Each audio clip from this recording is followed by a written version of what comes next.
자, 61강입니다. 이 책 마지막 장입니다.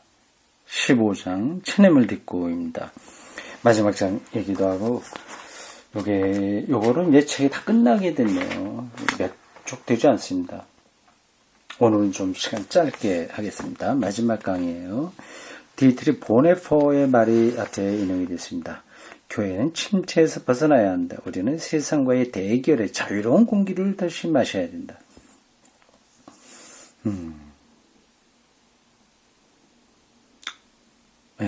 15장 제목이 체념을 딛고입니다. 체념을 딛고 가보자 하는 거죠. 침묵할 수 없는 것에 대해서는 말해야 된다. 어떤 걸 패러디한 표현입니다. 말할 수 없는 것에 대해서는 침묵해야 된다고 하는 불가지론자들의 말을 거꾸로 한 겁니다. 우리를 규정하는 부르주아적 역사, 민족 국가들과 그 낡은 식민경제 또는 신식민경제의 역사, 세계화 이런 것들이죠. 자연 파괴와 파시즘의 독재 역사, 인간의 기술적 오용의 역사 안에서 거리주도교적 교회들은 복음을 너무 크게 선포해서가 아니라 하나님의 은혜로운 행위에 대해서 철저히 침묵함으로써 자유를 위한 그의 구원에 대해서 침묵함으로써 죄를 지었다. 그렇죠. 할 말 안 하니까 죄를 지은 거죠. 이게 참 우리 한국교회는 거꾸로 나갑니다. 세계 선교다 뭐다 해서 큰 소리를 치고 있긴 있는데 정작 복음에 대해서는 말을 하지 않는 거죠. 요 피다야가 말한 이 대목만 보더라도 분명합니다. 다시 읽어보겠습니다. 우리를 규정하는 부르주아적 역사, 지금 그렇잖아요. 극단으로 나가고 있죠. 민족 국가들과 그 낡은 식민경제, 또 신식민 경제 역사, 자연 파괴와 파시즘적 독재 역사, 인간의 기술적 오용의 역사 안에서 이렇게 됐다고 하는 거죠. 생태가 어떻게 되든지 말하지 않고 통일 분단 체제에 대해서도 말하지 않고 사회적 마이너리티에 대해서 오히려 공격적이고 만회상 환영하고 하는 거죠. 개신교 감독 마이저는 1933년에 히틀러가 한 말을 기록했는데 히틀러의 말에는 가슴 아픈 진리가 담겨 있다. 히틀러의 말.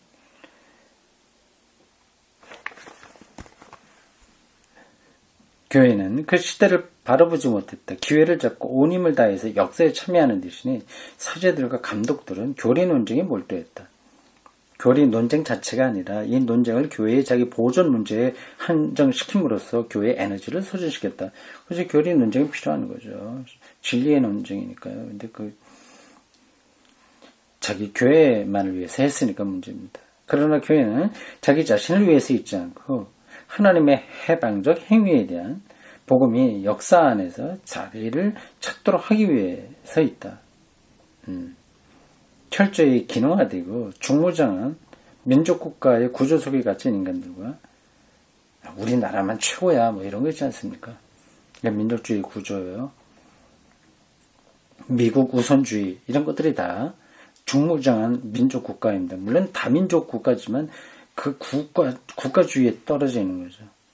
무력한 인간들을 옹호하는 대신에 교회는 자기 자신을 변호함으로써 기본 체념에 빠졌다. 자기 자신을 변호함으로써 체념에 빠졌다. 교회적 신앙의 언어 분과로서 교회 신앙의 언어적 분과로서 신학은 이런 체념을 깨뜨려야 된다. 그렇습니다. 현대 사회를 향한 복음의 증언에 의해서 내적 개혁이 이루어질 때 교회들이 자신들이 선포하는 복음으로 돌아올 때 비로소 교회의 체념은 극복될 수 있다. 복음이죠. 십자가에 달린 자를 선포해야 되는 거죠. 교회의 사회적 실천과 복음의 내용을 대조하고 사회적 실천을 복음의 진리에 비추어 논하는 비록 작지만 개혁적인 과제가 신학에 주어진다. 신학의 종교개혁적 봉사는 상황을 합리적으로 다루는 형태로 소박하게 이루어질 수 있을 뿐이다. 종교 교회 안에서만 이루어지는 거니까 소박한 거다.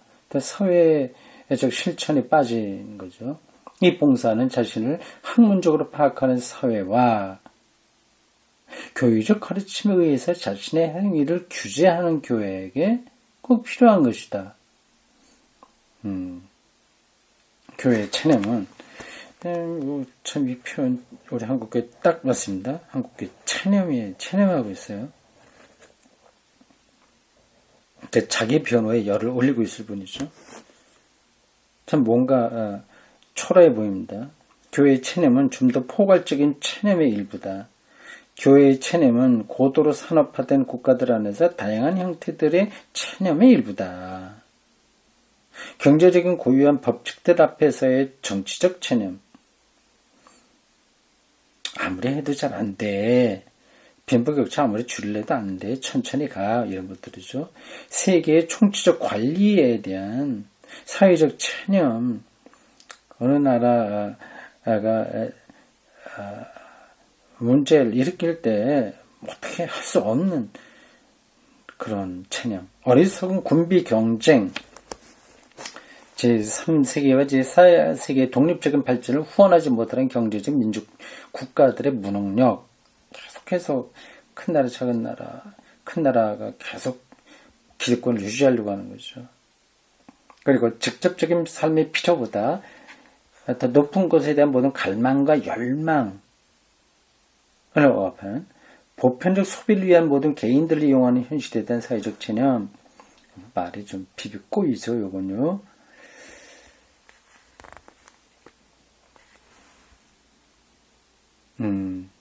소비를 부추긴다는 뜻인 것 같습니다. 그리고 또 필요한 것은 정말 필요한 삶의 생존에서 필요한 것들을 그거는 보장해줘야 되는데 그다음에 소비주의로 나가는 거죠. 그리고 끝으로 사회적, 정치적, 군사적 결과들 앞에서 원자화된 학문들의 체념이 있다. 그래서 4대강 그런 게 있지만 각각 다 관심이 흩어져 버려 있어갖고 그것에 대해서 한국의 학자들이 별로 말을 하지 못했죠.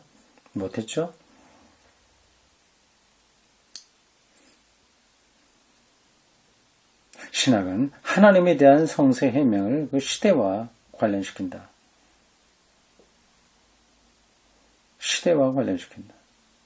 자유를 위한 인간의 구원이 위기 극복 전략과 프로그램의 확립을 통해서 주어질 수 없다고 확신하는 신구약 성세 복음은 위기의 조장과 체념을 거부한다.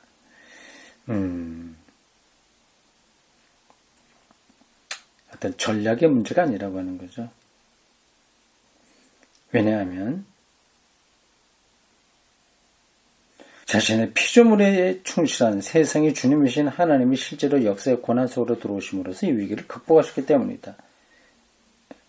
그 때문에 우리는 체념하지 않는다. 이 복음은 체념을 극복하기 위해서 하나님의 말씀을 말하는 과제로 인도한다. 설교가 정말 이런 점에서 중요한 과제입니다.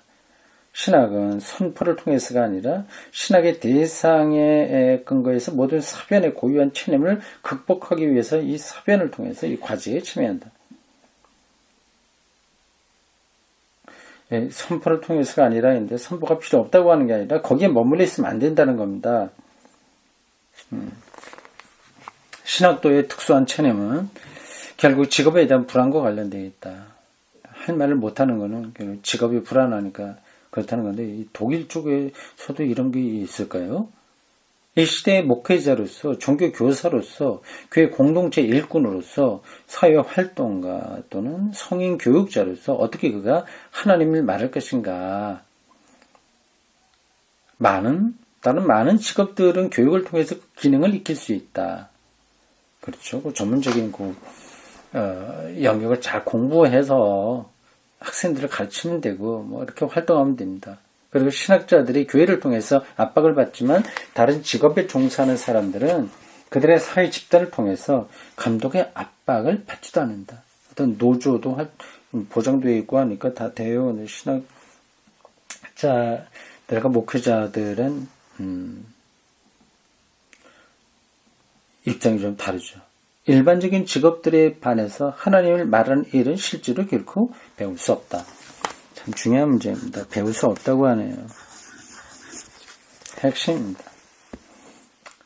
하나님을 말하는 일은 실제로 배울 수 없다. 하나님을 말하는 일은 십자가에까지 이르는 하나님의 행위 안에서 그리스도인들에게 밝혀진 자유의 속량적 본질을 바르게 표현하는 행위의 모색으로 머문다. 다시 하나님을 말하는 일은 실제로 결코 배울 수 없다고 했는데 그 다음 하나님을 말하는 일은 십자가에 이르기까지 이르는 하나님의 행위 안에서 그리스도인들에게 밝혀진 자유의 성립 본질을 바르게 표현하는 행위의 모색이잖아요. 그게 신학이죠. 머문다. 행위의 모색으로 머문다. 그리스도인들의 이 자유는 교회에 의해서 전승될 뿐 아니라 위태롭게 되기도 한다. 그러나 복음은 선포의 실패에 대한 두려움에서 생겨난 체념을 금한다.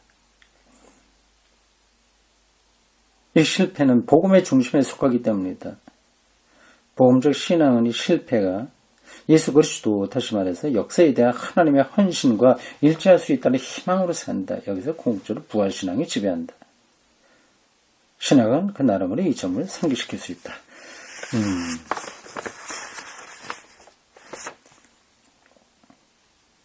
좋습니다. 자, 이제 실제로 마지막 본문 20이 나옵니다. 피에르 파울라 파솔리니라고 하는 사람의 글들이 쭉 나오는데, 그 뭐죠? 제목이 프라이 보이트 슈리프텐 베를린 1979년 무슨 글인지 모르겠습니다. 어제 보고서인가 신학 보고서인가요? 프라이 보이터 슈리프텐 잡지인가? 잡지는 아닌 것 같은데 하여튼 거기 나온 이야기입니다. 그러나 한 가지 사실은 확실하다. 교회 통치의 오랜 역사 속에서 많은 심각한 잘못들을 범했다. 그리고 복음을 조롱하는 권력에 의해서 교회가 무너지는 것을 가만히 보고 있을 때 교회는 가장 큰 잘못을 범하게 된다는 것이다. 급진적인 유토피아적인 관점 또는 여기서 진실이 말해야 되는데 종말을 지향한 관점의 틀 속에서 치욕적인 종말을 피하기 위해서 교회가 해야 할 일이 분명해진다. 교회는 제야의 자리에 서야 된다. 제야요. 들판에 서야 된다. 제도권 안에 있으면 안 된다는 얘기잖아요. 기득권을 버리라는 얘기겠죠. 권력을 내놓기 위해서 교회는 무엇보다도 먼저 자기 자신을 부정해야 된다. 교회를 냉소적으로 외면하고 순수한 민속학으로 환원시키려는 세상 권력에 교회는 맞서야 된다. 재미있는 표현이에요. 순수한 민속학으로 환원시키려는 세상 권력에 맞서야 된다. 세상의 실상을 보고서 교회에 불성실해진 신자들을 다시 얻기 위해서 교회는 자기 자신을 부정해야 된다. 부정. 이건 낭만적인 이야기를 하는 게 아닙니다. 실제적인 거예요. 기득권을 포기하는 겁니다. 권력을 두려워하지 말아야 되는 거죠. 그거로 인해서 다가오는 불이익도 감수하겠다고 하는 것이 자기를 부정하는 거죠. 오랜 전통을 가진 그런 투쟁, 세상의 제국에 대한 교황의 투쟁, 오랜 전통을 가진 그 투쟁 속에서 교회는 강력하지만 비권위주의적인 지도력, 무엇보다도 권력을 추구하지 않는 지도력을 행사할 수 있을 것이다. 권력을 추구하지 않는 지도력이라고 하네요. 중요한 겁니다. 교회는 나는 이것을 마르크스주의자로서 말한다 하면서 소비의 새로운 통치에 굴복하지 않으려는 모든 세력을 규합할 수 있을 것이다. 소비 충동적인 통치 거부하는 세력들과 연대하는 것이라고 하는 거네요. 이 소비의 새로운 통치는 완전히 비종교적이고 전체주의적이고 폭력적이고 관용적인 제한다. 참 그렇죠. 너무 많은 게 생산되고 있습니다. 많이 소비되고 있고요. 그게 자기를 확인하는 방식으로 이미 자리를 잡아버렸습니다. 결국 거기서는 자유를 얻지 못하는데요. 더 정확하게 말하면 이 통치는 지극히 억압적이고 부패하고 품격을 손상시킨다. 자본이 인간을 교환가치로 만들었다는 마르크스의 말이 오늘처럼 실감나는 때가 없었다. 자기 근원애로, 제야애로, 즉 40년 광야 시대로, 그리고 소비의 통치에 대한 반란애로 돌아감으로써 교회는 이런 거부의 상징이 될 수 있을 것이다. 그러네요. 이게 마지막 대목이었습니다.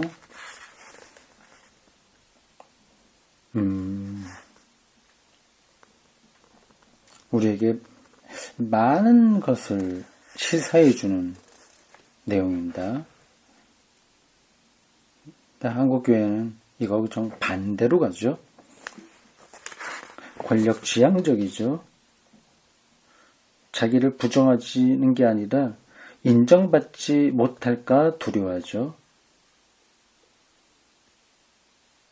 네, 예수의 십자가와 부활이 망각된 교회의 모습이 아닌가 이렇게 생각됩니다. 네, 지금까지 수고하셨습니다. 신학의 일자위 피터 아이어의 책을 우리가 몇 번에 나눠서 했습니까? 61강을 끝나네요.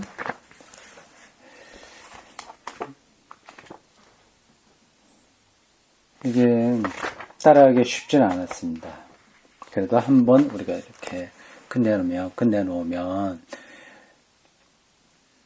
우리가 알지 못하는 방식으로 이 피터 아이의 신학적 책상이 우리의 마음의 한 구석에서 씨앗처럼 자리하고 있을 겁니다. 그래서 때가 되면 거기서 그 씨앗이 발화되어 어떤 결실이 맺혀지는 거죠. 그럼 때는 언제인지 모릅니다. 그럼 분명히 있습니다. 물론 그냥 그런 때가 오지 않을 수도 있습니다. 네, 저는 강독을 하면서 좋았습니다. 예, 그동안 수고하셨습니다. 이것으로 다 마치겠습니다.